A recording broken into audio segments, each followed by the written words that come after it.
సామాజిక మాధ్యమాల ద్వారా అపరిచితుల ఆగడాలు ఎక్కువవుతున్నాయి. తాజాగా తమిళనాడులో విద్యార్థులపై లైంగిక వీడియోలు కలకలం రేపుతున్నాయి. నిందితుల వలలో చిక్కి దీనంగా అభ్యర్థించే విద్యార్థినులకు సంబంధించిన 2 వీడియోలు సామాజిక మాధ్యమాల్లో వైరల్ అయ్యాయి. తమిళనాట ఓ కేసులో తీగలాగితే డొంక కదులుతుంది.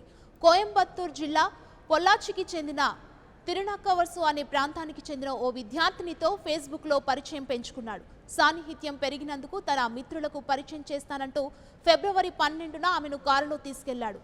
ఇక ఉంచపేటపట్టి అనే ప్రాంతంలో తిరునక్కవరసు మిత్రులకు 4 కారులో ఎక్కారు. నిర్జన ప్రాంతానికి కారులో తీసుకువెళ్లి ఆమెపై సామూహిక లైంగిక దాడికి పాల్పడ్డాడు. దానిని చరవాణిలో చిత్రీకరించి లైంగిక వాంఛ తీర్చాలని, లేకపోతే వీడియో ఫోటోలను ఆన్లైన్లో అప్లోడ్ చేస్తామంటూ బెదిరించారు. ఇక విద్యార్థిని తన తల్లిదండ్రులకు విషయం చెప్పడంతో వారు పోలీసులను ఆశ్రయించారు. ఇక ఈ కేసులో శబరి, వసంత్ కుమార్, సతీష్ కుమార్లను పోలీసులు అరెస్టు చేశారు.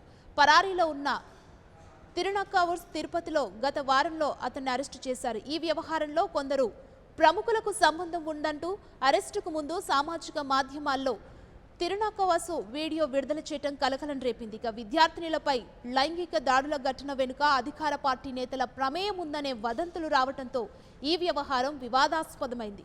ఇక నిందితుల నుంచి 4 వీడియోలను స్వాధీనం చేసుకున్నామని కోయంబత్తూరు ఎస్పీ పాండ్యరాజన్ తెలిపారు.